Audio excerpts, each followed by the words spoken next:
Iya, assalamualaikum warahmatullahi wabarakatuh.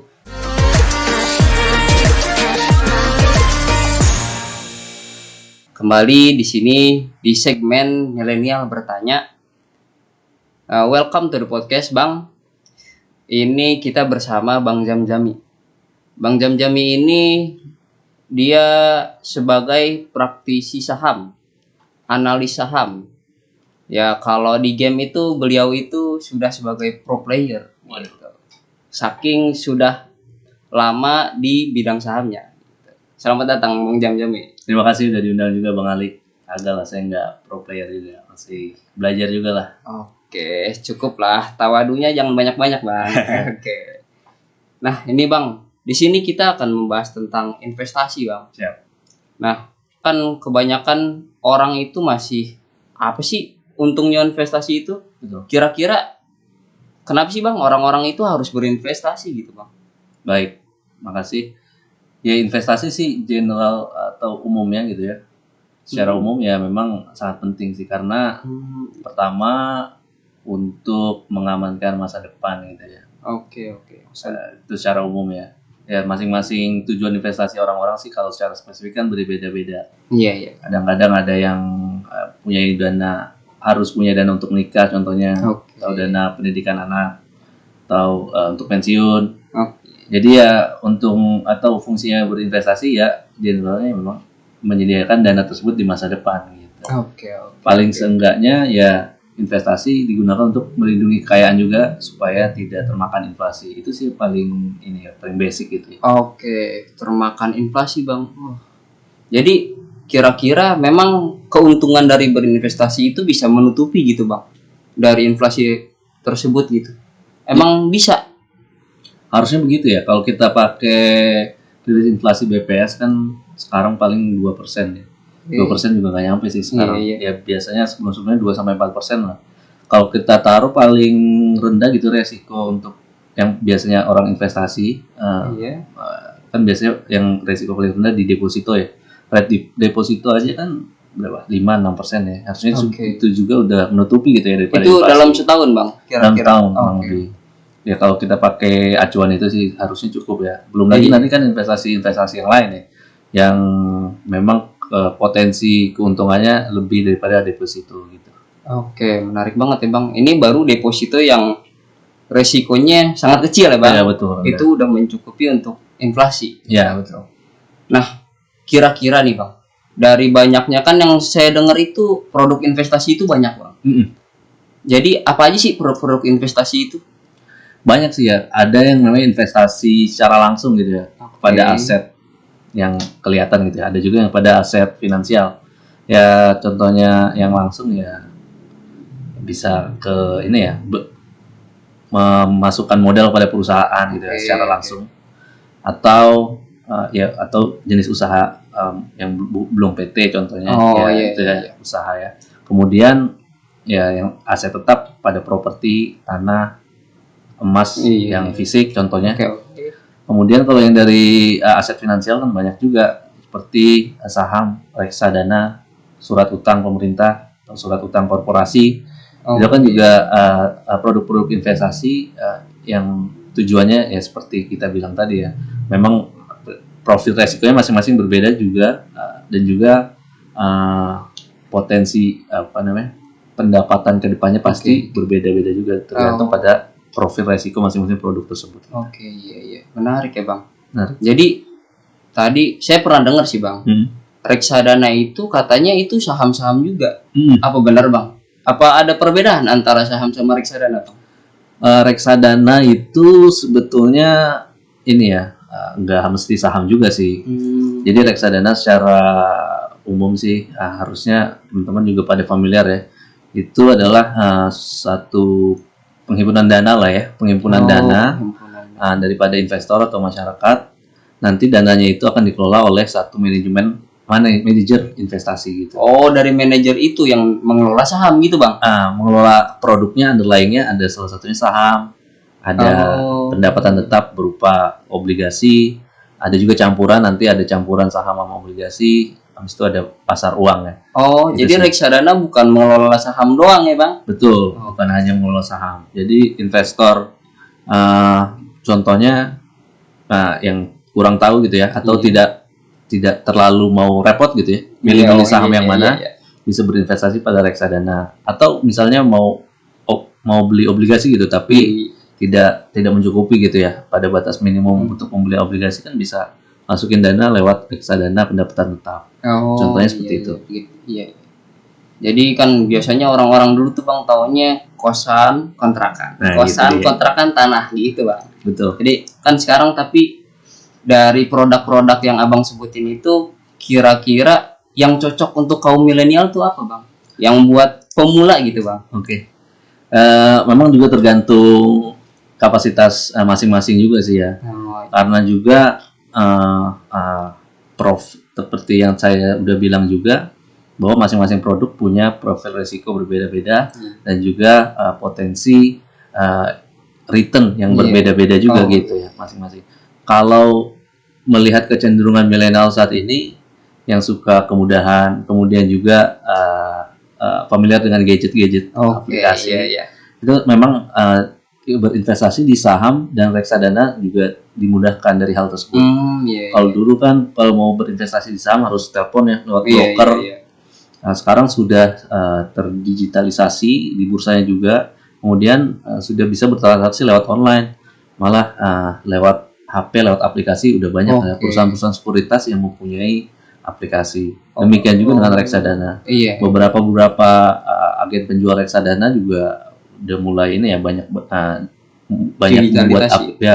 membuat aplikasi. Banyaklah teman-teman bisa search lah di Play Store lah ya. Jadi intinya itu semuanya udah mulai mudah ya Bang? Nah, betul, sangat mudah.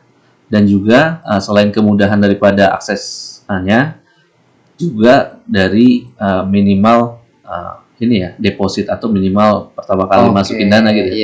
Dengan sekuritas atau dengan lembaga-lembaga finansial ini menggait para milenial muda ini juga dimudahkan daripada bisa bertransaksi dengan seminimal deposit mungkin gitu.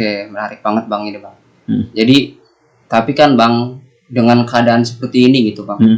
Kalau kata kaum milenial nih di masa pandemi ini buat malam mingguan aja seret Bang. Dompet tipis. Kira-kira emang cocok gitu untuk berinvestasi di masa pandemi kayak gini Bang? Oke, kalau di masa pandemi memang sih juga ya, yang paling penting sih harusnya untuk mencukupi masing-masing kebutuhan dulu ya, kebutuhan dasar gitu ya. Jadi kalau kita bikin inilah ya, kayak susunan atau list prioritas gitu ya. Nah yang paling utama kan untuk ya kebutuhan dasar lah ya, jangan sampai belum terpenuhi. Kemudian yang kedua mungkin sisanya, kalau ada sisanya ya discretionary spending yang bisa entertainment, ya ngafe, malam mingguan, ke bioskop contohnya. Baru yang ketiga, kalau bisa disisihkan juga untuk investasi gitu ya. Kalau misalnya memang ada sisanya untuk porsi investasi, kenapa enggak gitu ya? Karena tadi seperti kita bilang ya, investasi kan penting untuk masa depan gitu ya. Milenial sangat mudah. Kalau kita mulai lebih muda gitu ya, dengan jangka waktu yang lebih panjang tentu, kan potensi returnnya pasti compounding gitu, sangat besar. Potensi returnnya ke depan. Terus di masa pandemi ini, kalau kita lihat, kalau teman-teman ini ya, ngikutin di IHSG, ya, setelah jatuh di bulan Maret 3.900, jadi awal tahun tuh 6.000-an gitu ya. Kemudian pada bulan Maret 3.900-an sempat di bawah 4.000. Setengahnya ya Bang? Iya, setengahnya. Tapi setelah low bulan Maret itu sampai detik ini, bulan Agustus, sudah mulai rebound gitu ya. Sekarang udah di 5.300-an. Jadi udah balik modal ya Bang? Harusnya. Tapi memang juga kalau teman-teman belum mulai memang sangat cocok gitu ya. Karena pertama diskon yang besar pada indeks saham atau pada saham lah ya keseluruhan jarang terjadi gitu ya. Bisa dilihat lah teman-teman dari berapa puluh tahun terakhir, jarang sekali terjadi diskon yang besar seperti sekarang ini. Jadi diskon yang besar seperti sekarang ini menggambarkan juga opportunity gitu ya, kesempatan untuk masuk. Menarik sekali ini Bang. Jadi di mata investor ini pandemi ini seperti promo diskon besar-besaran ya Bang? Ya seperti itu. Memang juga kan tidak bisa dipungkiri juga pasti dengan pelambatan ekonomi, laba-laba perusahaan dan juga resiko-resiko kredit pasti juga membesar gitu ya. Tapi beberapa perusahaan yang memang bergerak pada sektor defensif gitu ya, atau juga punya apa namanya market cap yang besar dan fundamental yang baik gitu ya, cukup mampu bertahan di pandemi. Dan kalau kita bayangkan kita beli contohnya beli sekarang gitu ya, pasti harapannya kan ke depan perusahaan membaik dan bisa ada bounce back lah ya daripada resesi atau perlambatan ekonomi itu. Pasti di masa akan datang kalau kita punya view yang lebih panjang, pasti akan naik karena ya seperti Bang Ali dan teman-teman juga tahu ya, kalau indeks saham kalau kita tarik mundur ke belakang returnnya sangat besar gitu ya. Iya. Oke, menarik Bang. Bang, ini ada kecemasan sedikit Bang. Sebenarnya kan kadang-kadang itu suka ada orang yang orangnya itu terlalu hati-hati. Nah ini di sini kan dalam saham ataupun produk investasi lainnya tuh itu gimana Bang? Kan ada yang bilang takut riba, takut haram. Nah kira-kira itu ada gak Bang sih? Kayak contohnya saham aja dah. Saham itu ada yang syariah gak sih atau semuanya konvensional? Untuk syariah ya atau kehalalan saham ya. Jadi teman-teman yang misalnya masih ragu atau kurang yakin gitu ya dengan kehalalan berinvestasi saham atau reksadana, ya teman-teman coba pergi ke Arab Saudi gitu ya atau ke Dubai. Nah, di sana justru pasar saham juga ada gitu ya, dan juga bagus ya dan berkembang. Kalau di Indonesia sendiri saham itu syariah maksudnya memang diatur dan diawasi selain dengan oleh OJK, juga diawasi sama Dewan Syariah Nasional ya. Ada lembaga syariah yang mengawasi juga ya Bang? Betul, dari MUI. Jadi kalau di bursa ada indeks saham syariah ya, yang memang juga saham-saham yang menurut DSN itu kriterianya masuk ya, kriteria kesyariahannya. Nah, jadi masuk kepada indeks tersebut. Jadi teman-teman yang memang ingin berinvestasi secara syariah bisa mengacu pada indeks-indeks tersebut. Gitu. Jadi buat santri-santri yang mau berinvestasi udah jangan takut ya Bang. Jangan takut sih. Tinggal terjun langsung. Betul. Ada indeks syariahnya. Betul. Kalau reksadana dan lain-lain gitu Bang, obligasi atau yang lain itu ada syariahnya juga? Ya betul, sama aja sih karena underlyingnya tinggal underlyingnya gitu ya, apakah syariah enggak. Memang beberapa aset manajer atau manajer investasi juga udah membuat produk-produk syariah yang banyak ya, termasuk investasi atau reksadana saham syariah, reksadana sukuk ya, obligasi syariah, underlyingnya dan lain-lain atau campuran gitu ya. Beberapa juga sudah membuat produk yang berbasis syariah karena juga dilihat ya pasar syariah ini memang cukup besar gitu ya, dan ya harus harus dibuat juga supaya terus berkembang dan berinovasi terus gitu. Jadi ini semoga aja ya Bang, santri itu bisa sekaligus menjadi investor Indonesia. Amin, harus. Oke. Bang, ini kan kalau di berita-berita nih banyak Bang. Sekarang itu bukan cuma investasi saham yang dilihat, tapi emas. Nah kemarin juga kan ada kabar emas terus naik. Nah itu gimana Bang menurut Abang? Iya sih, kalau emas ya kayak kata orang tua kita juga ya, itu kayaknya dari zaman dulu kalau ada duit beliin emas yang mendingan.